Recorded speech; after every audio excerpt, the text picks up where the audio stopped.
안녕하세요. 조영수가 박대성입니다. 오늘은 과학의 마지막인 불안할 땐 뇌과학입니다. 내일부터는 다시 경제 경영으로 갈 거고요. 그리고 마지막으로 자연과학 두 개를 하고, 그러면 리뷰할 게 지금은 없습니다. 한 1년쯤 후에는 또 그동안 읽은 책 중에서 좋은 책이 있을 테니까 그때도 볼 수 있을 것 같고요. 일단 불안한 건 어떻게, 불안의 심리를 어떻게 줄일 수 있는지 그런 내용에 대해서 과학적인 내용을 검토하겠습니다. 불안은 원인에 따라서 대처를 해야 돼요. 그러니까 편도에서 시작되는 불안이 있고 전두엽에서 시작되는 게 있거든요. 그걸 하기 위해서는 뭐가 좋은지 그게 명상입니다. 자, 보시죠. 편도는 즉각적이에요. 그러니까 일단 오감이 있잖아요. 모든 정보는 시상에 수집이 됩니다. 눈이라든지 코라든지 귀라든지. 그리고 그 시상에서는 편도하고 전두엽에다가 보내거든요. 그럼 편도는 그 내용을 받자마자 바로 행동을 취합니다. 그에 비해서 전두엽은 여러 가지를 분석을 하죠. 그래서 조금 늦습니다. 예를 들어서 야구공이 날라온다. 그러면 편도에서는 바로 눈을 감으라고 그러죠. 근데 전두엽은 똑같은 정보를 받았는데 생각을 해요. 그러니까 분석을 하죠. 근데 분석이 잠깐 멈춥니다. 야구공이 날라오니까 모든 리소스를 눈 감는 행동에 집중해야 되거든요. 하지만 일단 눈을 감은 다음에 다시 전두엽이 기능이 활성화되는데 전두엽 보니까 이거는 실제 상황이 아니고 영화네? 그러면 눈을 감을 필요가 없잖아요. 그래서 편두한테 다시 정보를 보냅니다. 이거는 실제가 아니야. 눈 떠. 그렇게 해서 일어나는 게 우리 몸의 현상이거든요. 그래서 편도로 인한 불안은 경험적으로 해결돼요. 이성적으로 아무리 얘기를 해봐야 소용이 없어요. 특히 기억은 두 군데 저장되거든요. 편도에도 저장이 되고 이 전두엽에도 저장이 되는데 전두엽인가? 아무튼 다른 부분에도 저장이 되는데 다른 부분에 있는 거는 잘 상실이 돼요. 편도에는 상실이 안 되는데 다른 부분에 있는 기억이 상실돼 있으면은 막연한 불안감이죠. 그러니까 왠지 모르겠는데 불안한 느낌이 드는 거예요. 그래서 그거는 말로 해봐야 소용없고 경험적으로 동일한 상황에서 안전하다는 걸 반복시켜야 돼요. 그래서 편도의 어, 경험 기억을 없애는 게 아니고 다른 경험 기억으로 그걸 대체하는 거죠. 예를 들어서 나쁜 습관을 어, 없애는 방법은 그걸 안 해야 되겠다, 안 해야 되겠다 이게 아니고 다른 습관으로 대체를 하는 겁니다. 이런 거는 편도는 이게 뭐 도마뱀의 뇌라고 그러죠. 파충류의 뇌라고 하는데 사실은 파충류만 있는 게 아니고 파충류 다음에 나온 여러 가지 종들이 있죠.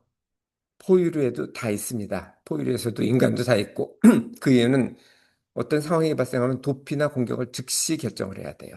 그래야 먹히지 않고 혹은 그게 먹이였다면 예를 들어서 바스락거리면 그게 맹수라면 도망가는 게 맞겠죠. 근데 그게 작은 바스락이었다든지 그러면은 잡아 먹어야 되겠죠. 그럼 먹이니까. 그래서 문명사회에서는 이게 별로 필요가 없어요.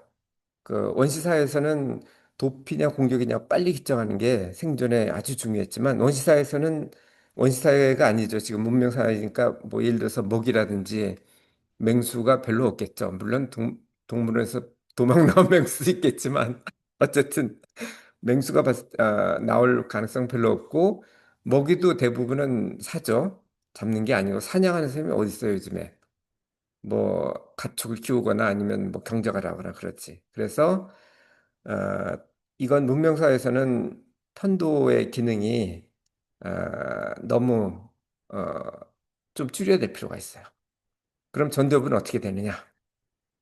아까도 말씀드렸지만은 기억 자료를 취합해서 분석을 해요. 그냥 편도처럼 오자마자 즉시 반응하는 게 아니고 어, 잠시 편도가 멈추라고 멈췄다가 다시 기억 자료를 취합해서 분석한 내용을 전달해 줍니다.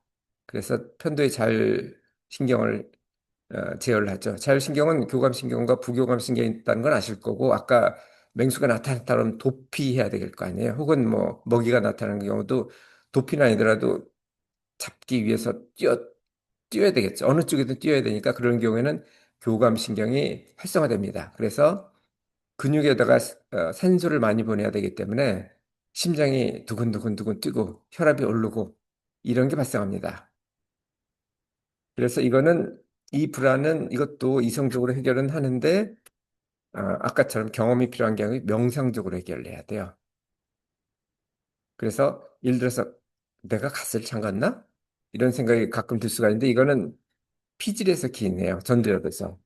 이거는 상상을 하거든요. 예상을 하고 그런 기능이에요. 그래서 이거는 뭐 최악의 경우를 생각을 하면 되겠죠.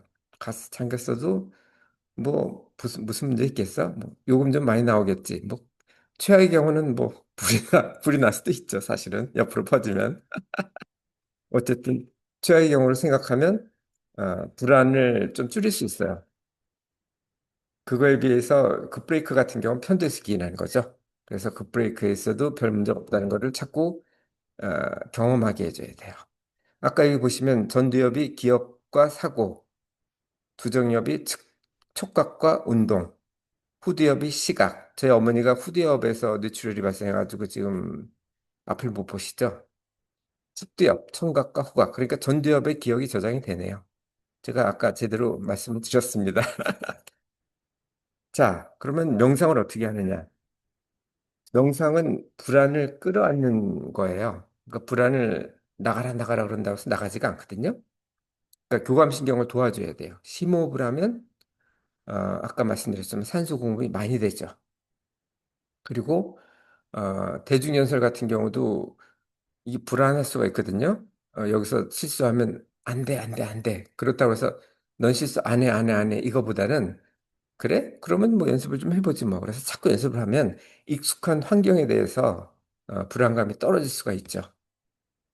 그리고 부교감 신경을 활성화시키는 거예요. 그러니까 편도를 비활성화시키는 건 불가능하고 대신 편도가 활성화시킨 게 교감신경이었잖아요. 그런데 교감신경은 부교감신경이 활성화되면 교감신경이 비활성화돼요. 반대로 거꾸로 나가서 교감신경이 비활성화되면 편도도 비활성화됩니다. 이런 형태로 하시면 되고 해마가 장기 기억을 해요. 근데 저희 어머니도 지금 해마가 손상돼서 기억을 못 하시죠. 똑같은 질문 계속하게 돼 있거든요. 그런 경우에도 절차 기억을 활용할 수는 있어요. 예를 들어서 자전거라든지 수영, 못하던 사람이 이걸 배우면 할 수 있습니다. 그러니까 이건 장기 기억인데 전두엽에 기억되는 게 아니고 다른 쪽에 기억이 되는데요. 어디에 기억된지는 아마 아까 잠깐 전에 말씀드렸죠. 촉각과 운동 중추가 두정엽에 된다고 그러니까 그쪽에다가 기억을 시킨 모양이에요. 정확히는 아직 밝혀지지 않았습니다. 자, 이 내용은 다 제가 다음 카페 3695번에 정리를 했으니까, 이거는 번역이 돼 있는 책이니까 한번 읽어보시는 게 더 좋을 것 같네요. 자, 그러면 오늘도 즐거운 순간 박대순이었습니다. 감사합니다.